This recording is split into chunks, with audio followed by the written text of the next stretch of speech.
Well, how is, lads? Thanks for coming on as discussed. As I said in the intro, this is Gerry, Lennon, and Brendan Ogle, who are a part of the new Dundalk Football Club Supporters Trust that's been set up. And I suppose a lot of people have heard different bits and bobs of it. So I suppose we wanted to do on the podcast maybe a bit more information for fans and people that will potentially be getting involved.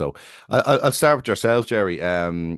Again, thanks for coming on. And I suppose with the obvious questions, because we would have asked, different people on Twitter and different things, what fans who generally wanted to know more.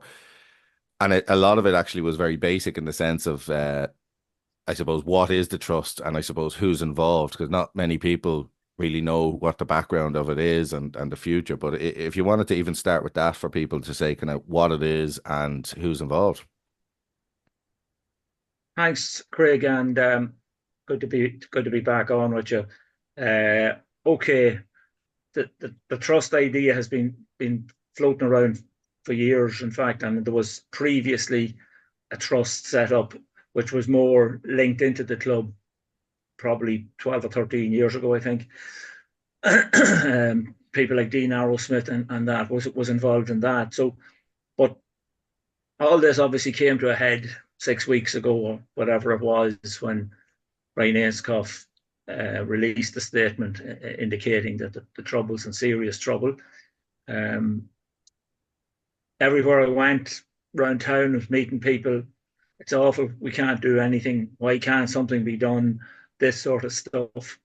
Why can't the ordinary supporters have a role? So, with this in mind, myself and Brendan would be in touch, and we touched on this a couple of times, and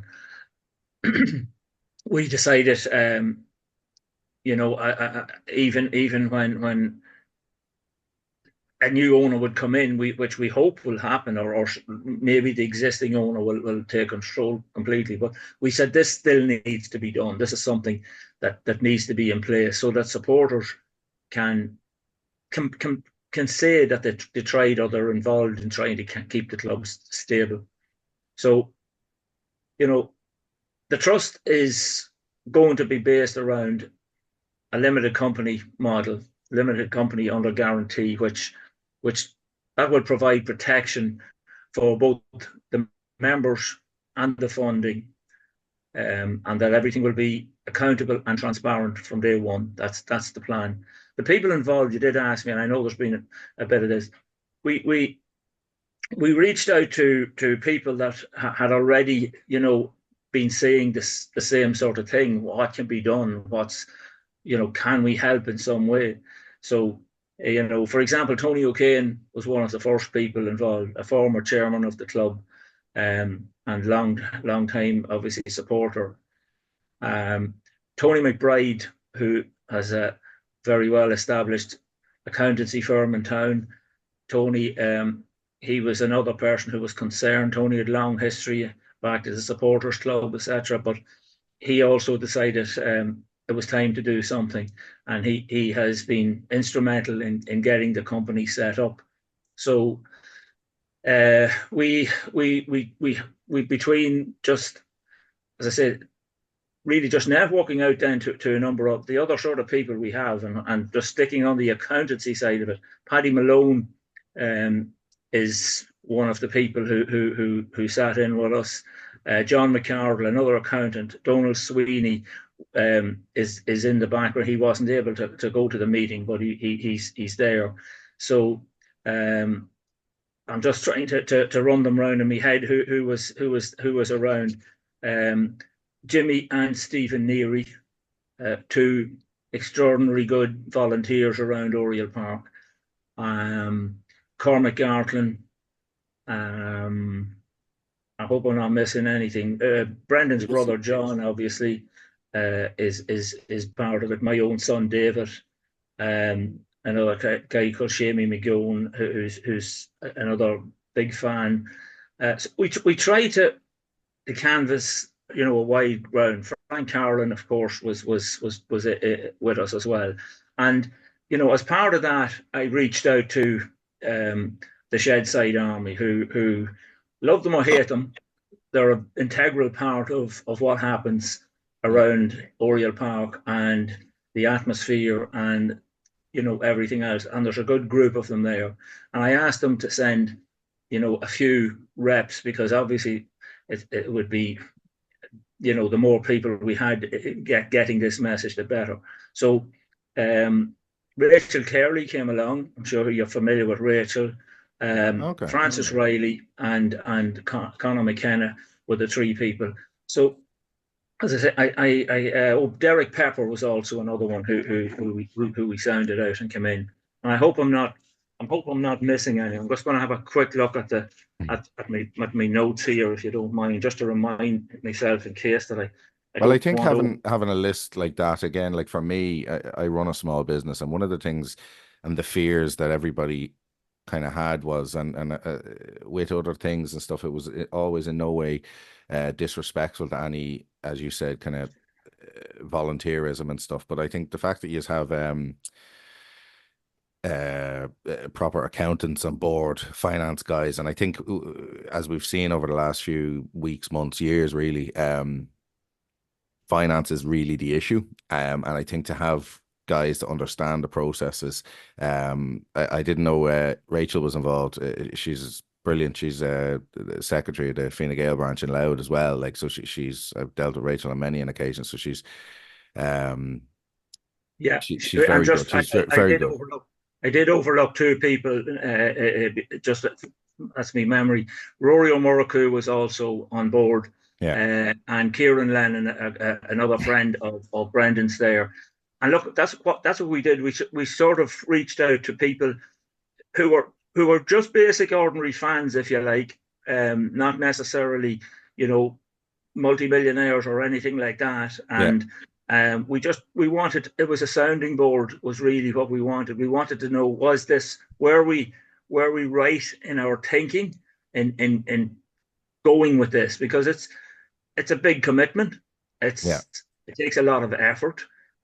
We spent a lot of time over the last couple of weeks between meetings with among ourselves and with other people, and just trying to get the message out and explaining what's happening. And Brendan particularly has put in a massive amount of time and also travel at his own cost to be involved in this. And the document, which I think a lot of people have seen it at this stage. I'm not saying it's widespread, but Brendan was instrumental in putting that together. And as I said, the effort he has put into this is massive. But look, we what you're saying, true, that the financial part of it is obviously, it's the biggest part of it. Like, getting the message out there is key, but we also need people then to get on board, hopefully, with it. Yeah. And look, the thinking behind it is, the trust role, as the document says, will be geared towards emergency funding, whatever that might entail. We'd Yeah. also love to maybe be in a position to fund the academy. I see. And I actually have this open in front of yeah, me. So you have good. you're kind of going through and saying, how does it Yeah, operate? So the trust, because I also do want to get onto the finance. So maybe I'll go on to that with you yourself, Brendan, afterwards. But so for people listening that haven't seen the document that you're referencing, you have a very kind of black and white. This is what the trust will do, and this is what the trust won't do. So the trust will provide emergency funding for the club.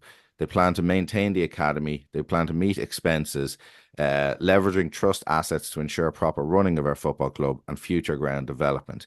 What you don't plan to do are to be involved with team affairs, managing and coaching decisions, club's commercial activities, and others. So essentially, what you plan to do with this is, and we again, Brendan, I'm going to bring you in just in regarding how you plan to do it in regarding the funding. Is nothing to do with the football side or the commercial activity, but it's more just being, if the club financially, let's say, isn't doing the best job, that yous will have finance or assets involved ready to go to meet certain expenses. And I know one of them, and lots of people have been referencing, is the academy, and I think that's brilliant. So two questions. And I'll come on to you now, Brendan. the finance of it. And I know everybody's been talking, there's been different models and all this stuff has been discussed with different, even potential similar things to yourselves. Um, so what are the models that you're going to have to, because somebody has to pay for this and it's going to be fans. And I think if on the right options and seeing what it is, I think you will get people involved. But number two, and importantly, uh, John Temple is currently the owner of this football club. Does me as a guy that would potentially invest in the trust, if I put my X amount in, it, has there been discussions with John Temple to say you actually may have 5 to 10% of the club or whatever a stake, if you're providing, because essentially what you are doing is investing as well, um, or is it completely separate to the club that essentially we just come in as fundraisers in that sense? Uh, good morning, Craig. I'll try to answer those questions insofar as I can. And Gerry said some nice things there about my own efforts. Unfortunately, my travel is constrained and my voice is constrained the last while with some sort of a bug. So I hope that's okay with the listeners if I'm coughing. And I'll try not to cough and splutter my way through the answers. Is what I'm saying here.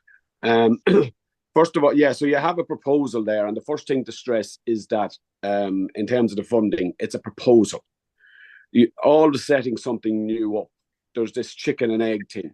If you don't put out enough information to get people's interest, then it's not going to work. But Yeah. if you decide too much too soon, it's not democratic, and it's not people. Why would people buy into something that's all pre-decided? So there's always this chicken and egg situation trying to get something started. But what's envisaged, and there's now a town hall meeting on the 25th in the town hall, of course, on the 25th of October, Friday week at 7:30. And what will be presented at that meeting will be a proposal.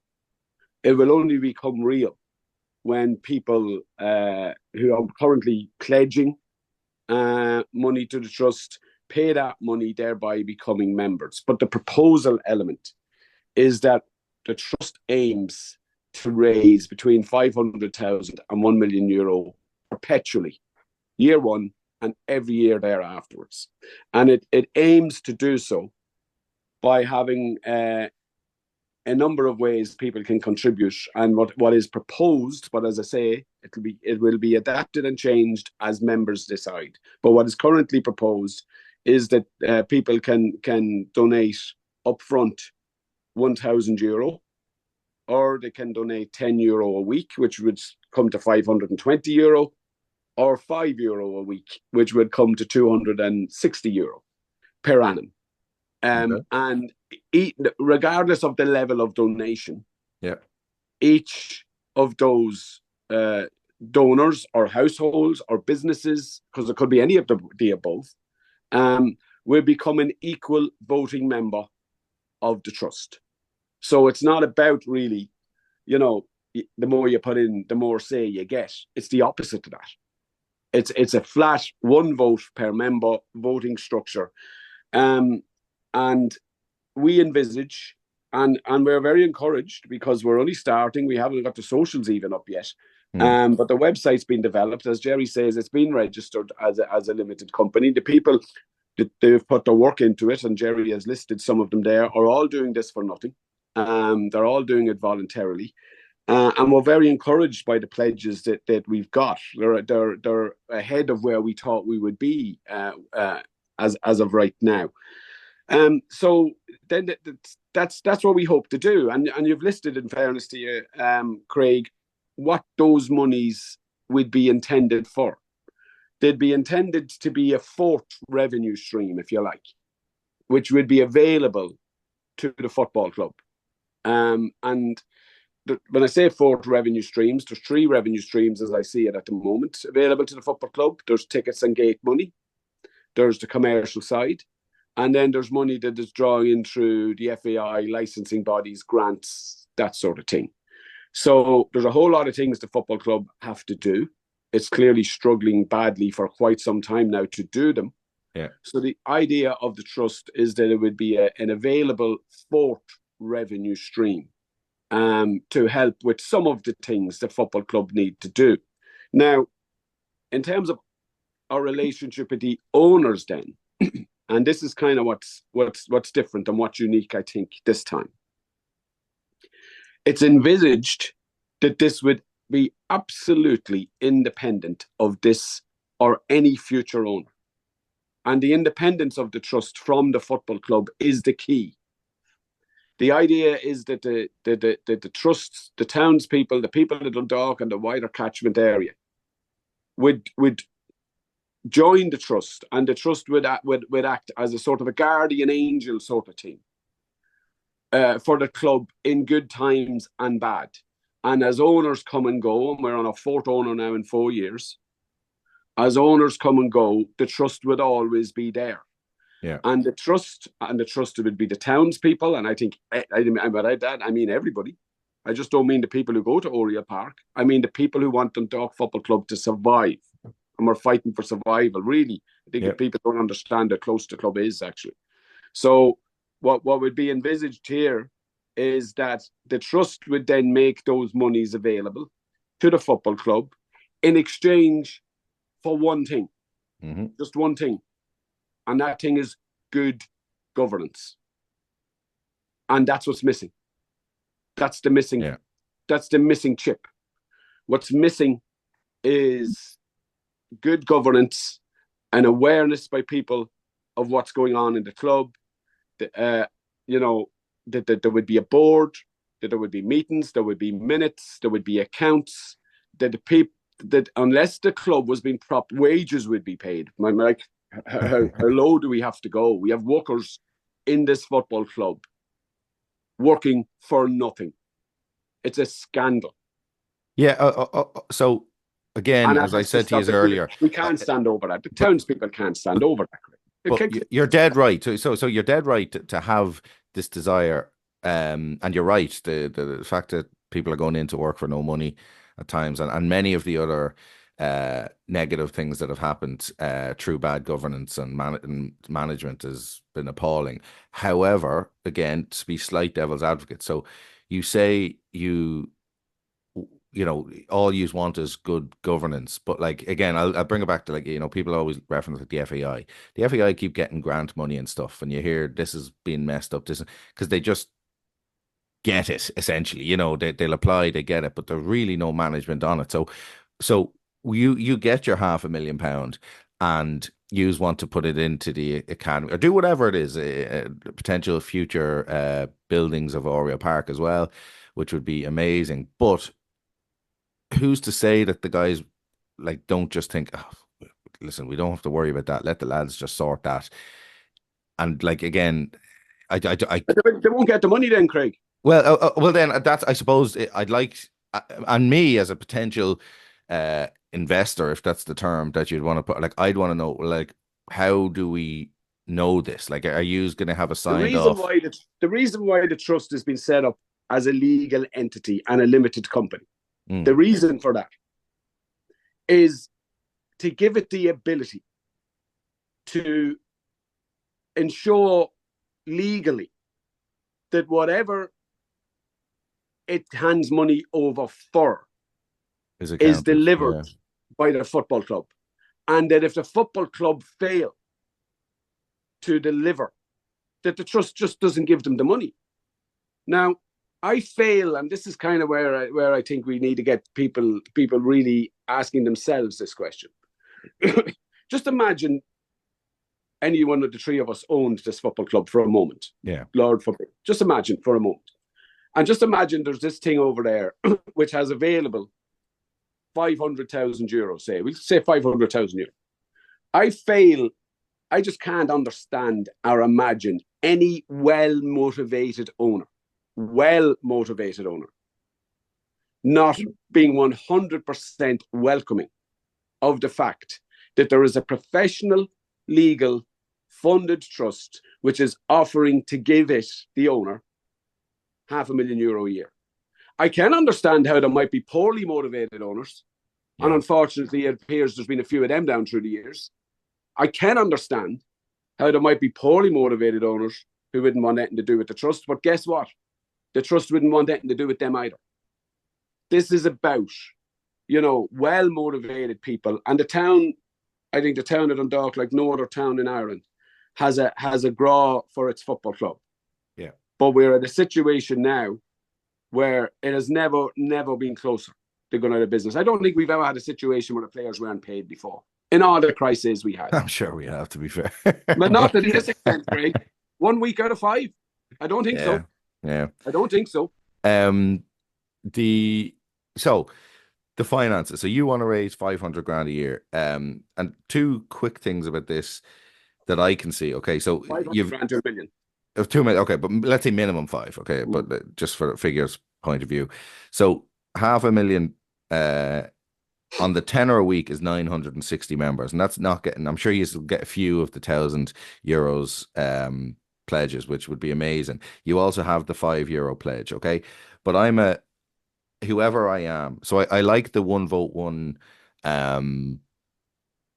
We've all the same vote essentially. Your finance isn't relevant, and that's admirable to an extent.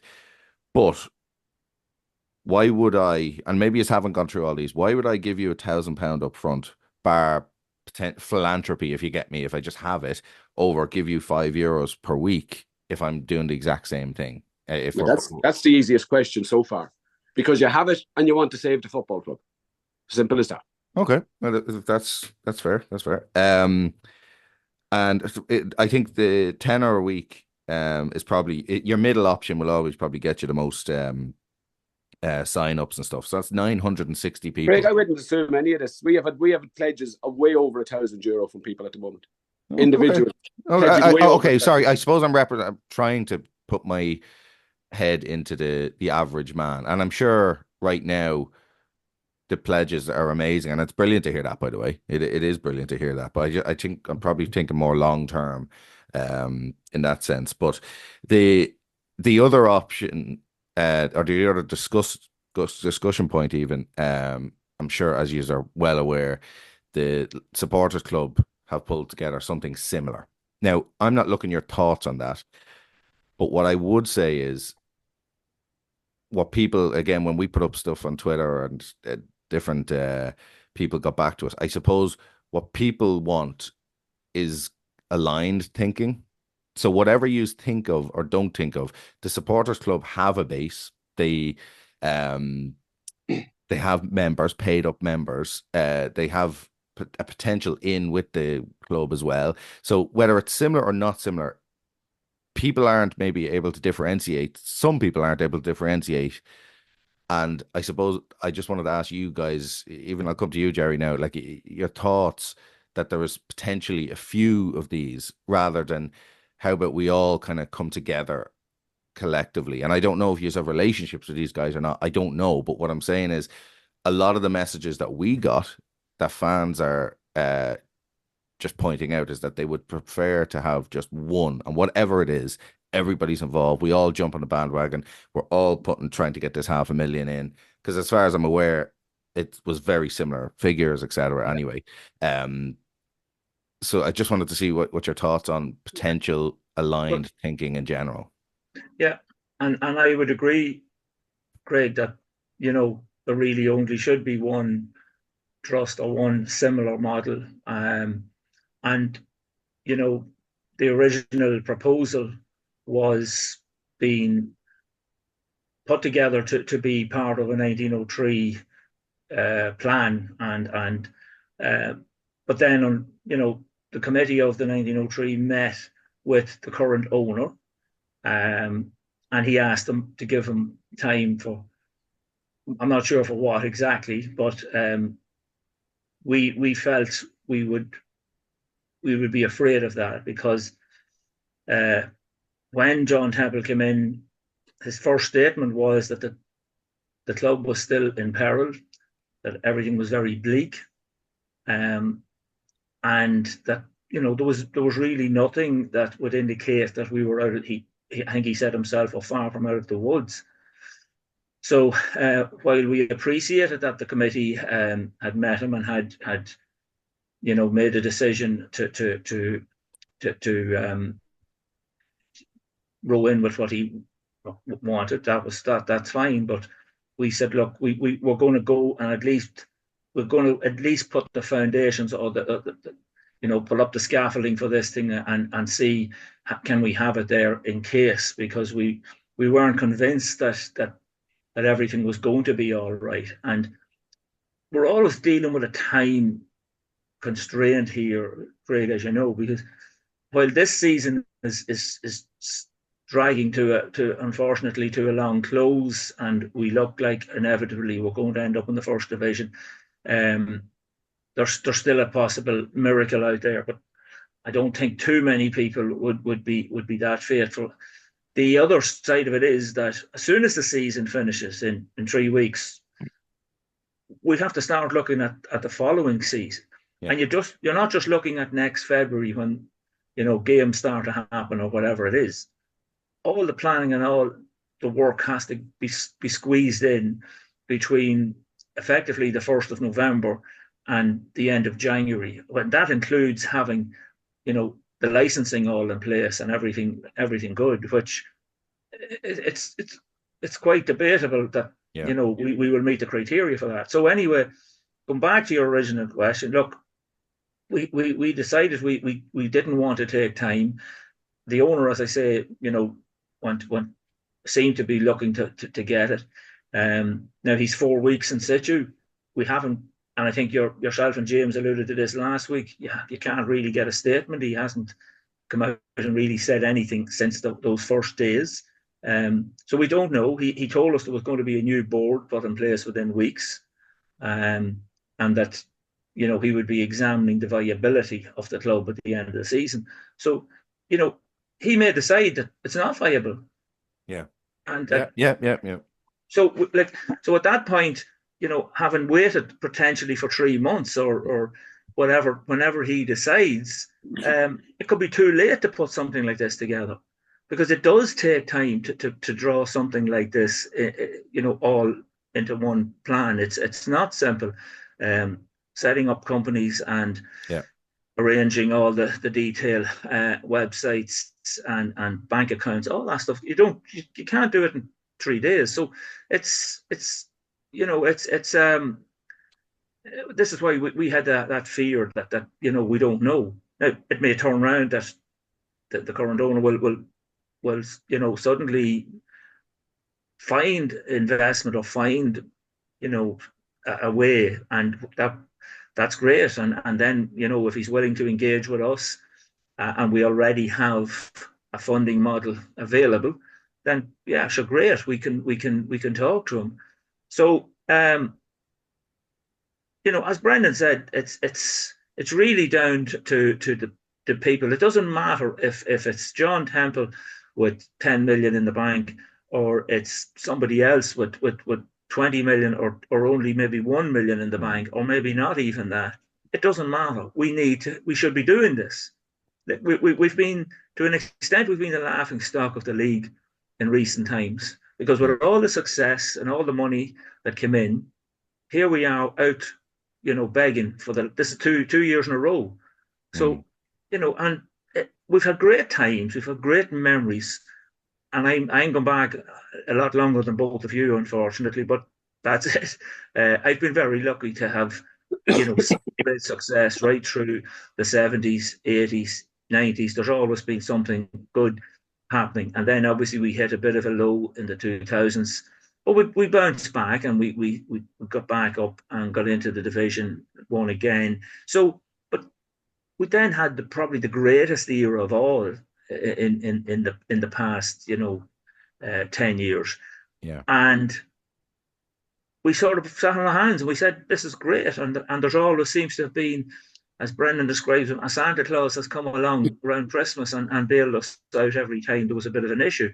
But we can't go on. That's not a sustainable way to run anything. So even if Santa Claus does come, sorry, Craig, I'm just saying this I think needs to be done, and it's up to the people of the area, the townspeople and the people of the Northeast who are involved or enjoy following Dundalk Football Club. This is their chance now to come on board, to put something in, whether it's the 250, as Brendan says, if you can afford it, go the little bit more. If you're in a position to go, but we're not asking people to sacrifice.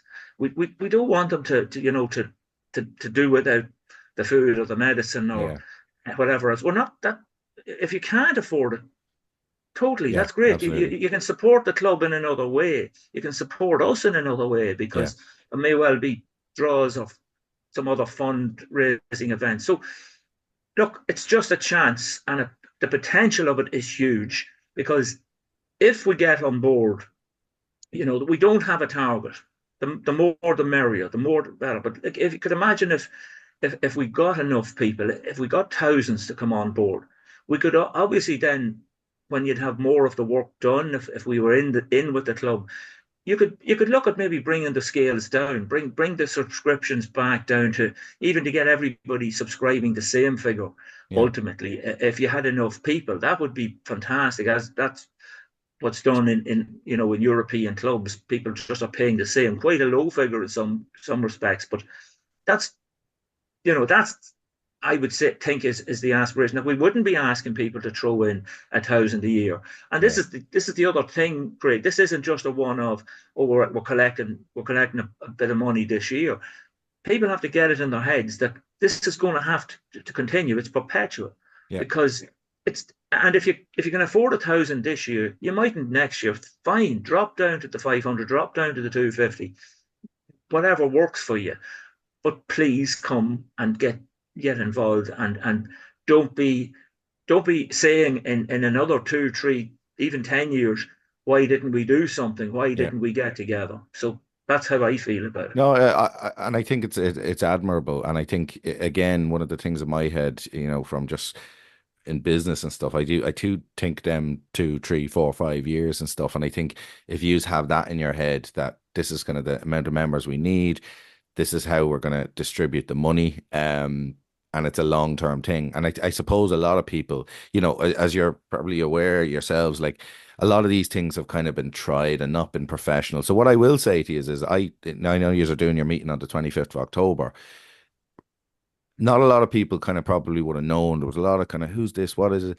From talking to yous, I see a lot of work going on in the background. And I think that's fair play to you, lads. And I think all I'd want is a proper professionally ran entity, as you say, that is going to continually be there to help the club. Which, when we reference guys like Sligo and Bowes and stuff, there's different. I know this is a separate thing to ownership and stuff, but I think somebody has to do it. But I think one of the key things is that people want to see credibility and long-term views.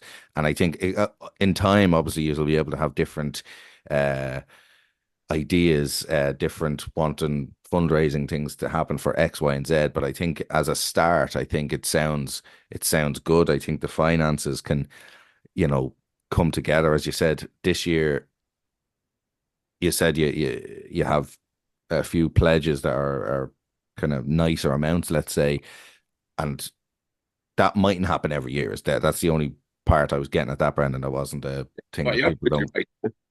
But I was just saying, right, what we'll do next. But again, if you have the right amount of numbers there, somebody also said to me, so let's say, again, we'll go to the 500,000 or 1 million even for this year.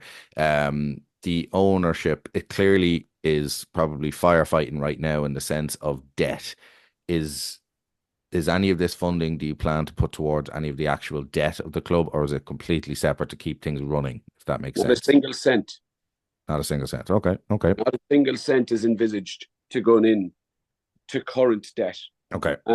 And listening to Gerry there, Gerry's more optimistic about the future of this football club than I am. Gerry's talking about next year. I'm not sure there's going to be one. I look at the fixtures coming up. Home to Shamrock Rovers, our last home fixture. Away to Drogheda.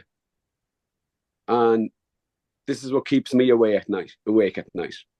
Somebody else, doing something else online and tweets, that doesn't keep me awake at night.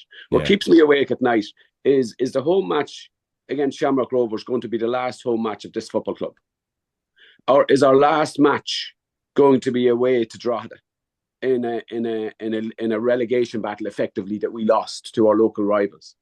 And I think there's a lot of complacency generally out there because we're around so long and we've been through so many crises that we're going to get through this. But when I look at what the problems are and the problems that have to be resolved within weeks, for example, I'm just finished reading Dermot Keely's book, and I kind of knew this anyway, but Dermot shines a light on it. Anyone that thinks a football club that hasn't paid the wages of its players is getting licensed next year is for the birds. Yeah. They're not. Anybody that thinks a football club that hasn't got a plan to sustain its academy is getting licensed is for the birds. It's not. Anybody thinks players are going to be beaten a pat to Oriel Park to work for nothing or for the birds. And then you've got a scarp thing, you've got potential points deductions, you've got all of that going on. And that's around the debt, I suppose. That's probably the question that I'm asking. So we just don't know. We can have £500,000, but it might be for nothing. You could be entering a situation where you're starting a new season potentially with a 15-point deduction, potentially. Yeah. In the first division. And we know there are other teams out there and other towns and other areas which are trying to put together a third division in the league. And who's to say given the dysfunction, and it's dysfunction, given the years of dysfunction in terms of the management of the business of the football club. I'm not talking about the team now. We've had some great managers in terms of the team, but in terms of the management of the football club itself, who's to say that the dysfunction that we have, and I'm not pointing fingers here. I think we have all, to some degree, stood back and watched it happening. Yeah. And thought, Dundalk will always be there. The town will always be there. Come on, the town and the FAI can't not license us. And I think we're really on the cusp here, and we don't have time for division. Now, you asked a question about the 1903, Craig. You're talking to the first chair of the 1903, and Gerry's the second one. We wrote the rules.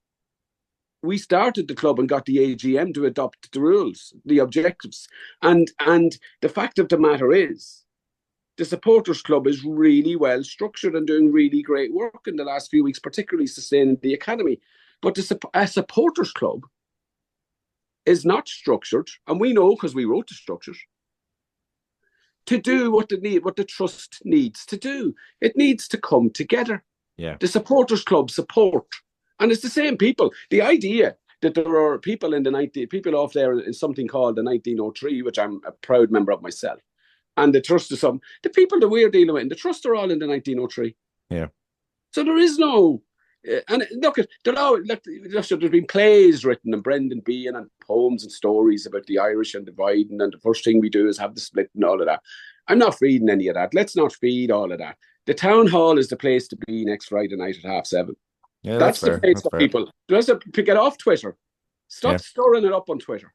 Yeah. If you're a Dundalk supporter, get off Twitter. Stop stirring it up with our fans and get down to the town hall on Friday week and let's have a chat. Yeah. And I suppose that to be fair, I've probably taken up enough of your time here, lads, already. But I think from my point of view as a fan, and also again, I know a lot of our listeners are just genuine fans as well. I'm delighted it just came on because it explains a few things, but also what I would say is, and you're dead right, it kind of just ends with there's not a lot more we can do in the sense of if you want to have a look, if you want to become interested, if you want to see what it's all about, the meeting next week in the town hall is just where to be. And that's just the next step. It's again, people can text each other and say, what's that about? What da. I think as a collective, as fans, everybody should go and definitely observe the meeting. And I suppose you guys will be putting a lot of work into the background of it, what it's going to be.